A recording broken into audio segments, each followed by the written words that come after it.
Welcome to the new lecture. After the end of this tutorial, you would be able to design air terminals. So let's start.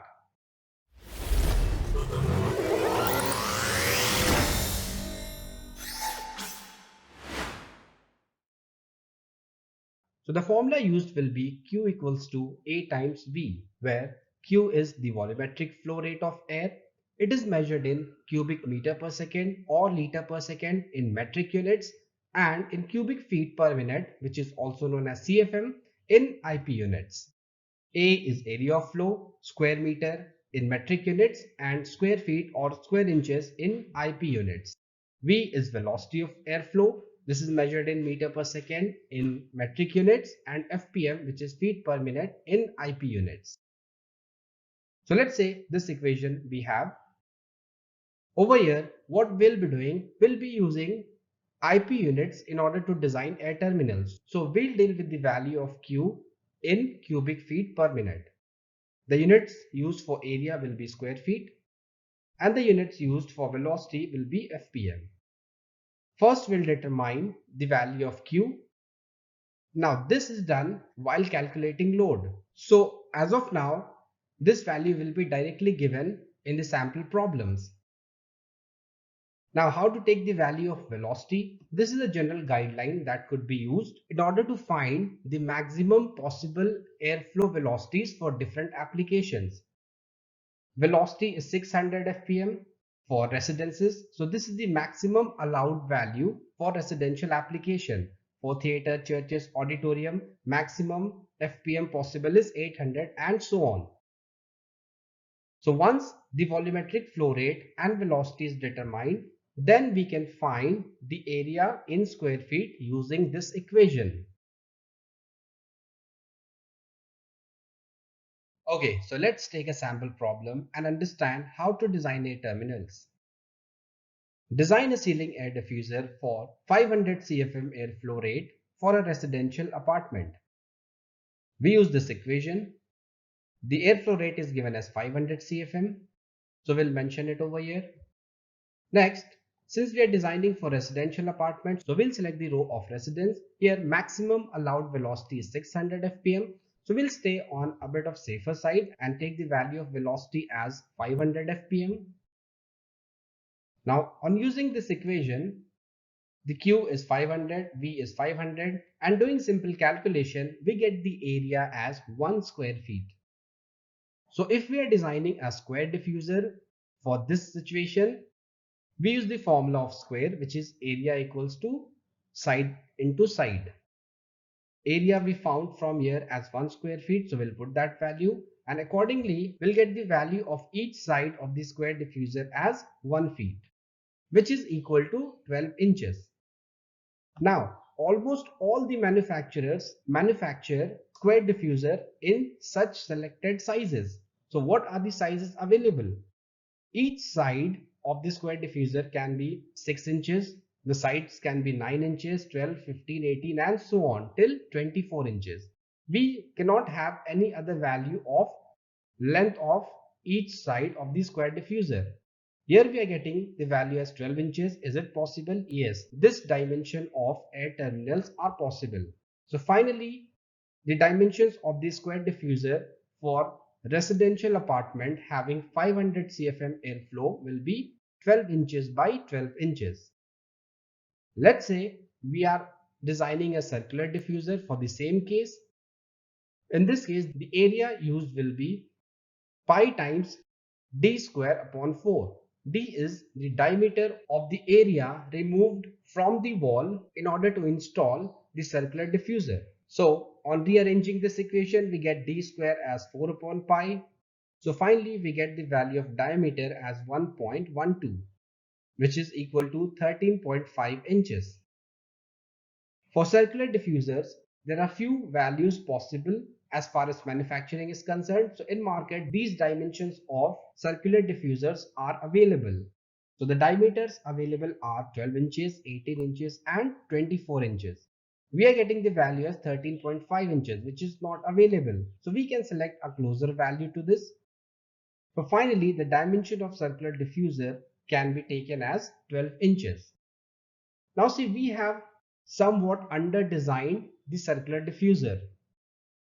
In this case, the velocity of airflow moving out of the air terminal will be slightly more, but it is far better than choosing the value as 18 inches, because in this case, the circular diffuser will be over-designed.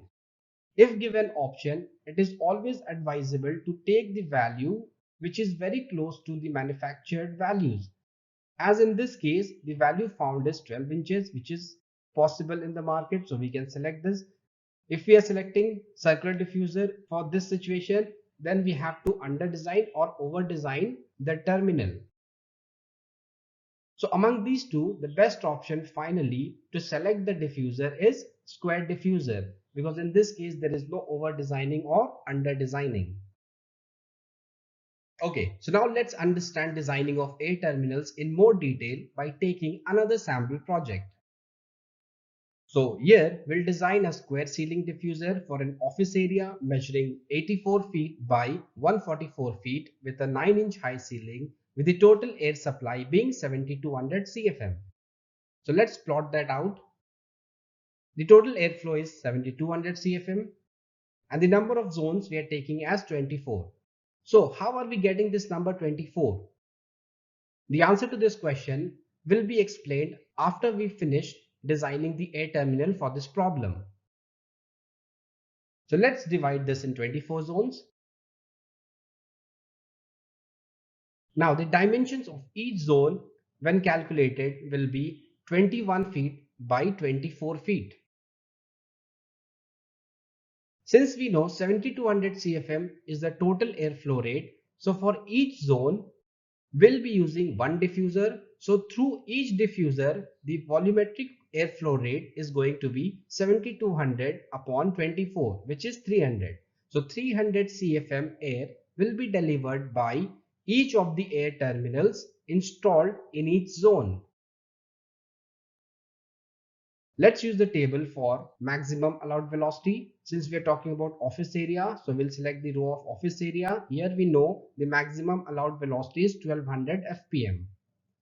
We'll select the value of velocity as 600 fpm because in offices the velocity should not exceed to a very high value.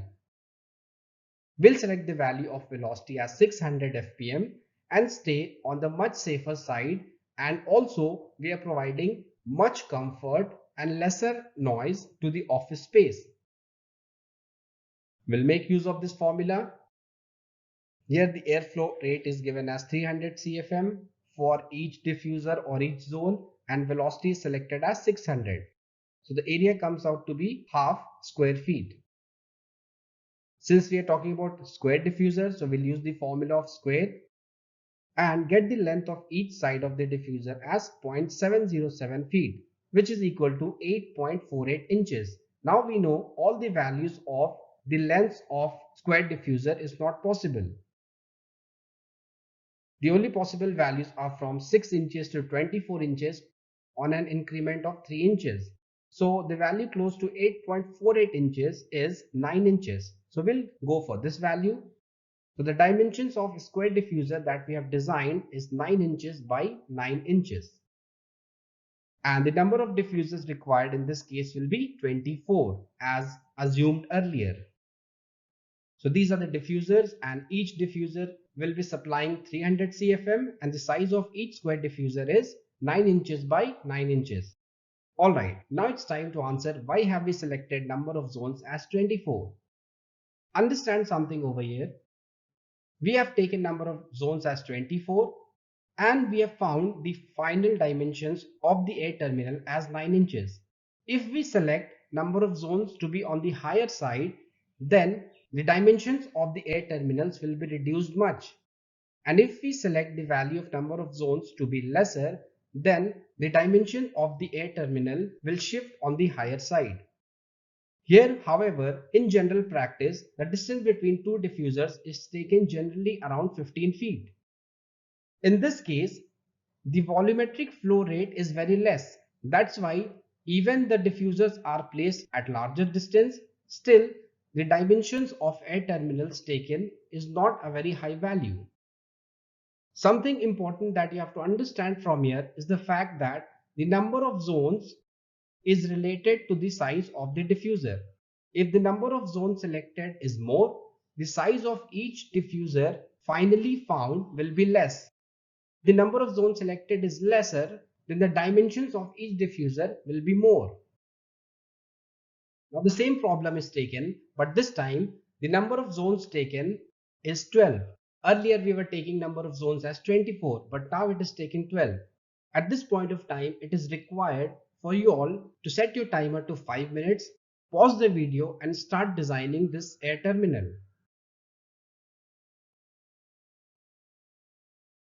Alright, considering you have tried to solve this problem, let's go ahead and see what comes out as solution.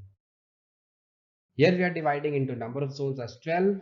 So the dimensions of each zone will be 28 feet by 36 feet. So per diffuser or per zone, the CFM is going to be 600 CFM. And velocity again we are taking same, which is 600 FPM. On using the equation, we get the value of area as 1 square feet. So the side will be 1 feet and it can be also written as 12 inches. Here we know the direct values are possible. So the dimensions of square diffuser now is 12 inches by 12 inches. And number of diffusers required is 12. In the earlier problem, the number of zones selected was 24. And the dimensions of each diffuser was 9 inches by 9 inches. Now here what we did, we decreased the number of zones and accordingly the dimension of each diffuser increased. So the number of zone selection experience will come with time and some practice. In general, the local guidelines are available, so that could be followed. Also, it is advisable to keep the distance between two diffusers close to 15 feet. So considering all these factors and some practice, air terminals can be designed from the direct simple formula.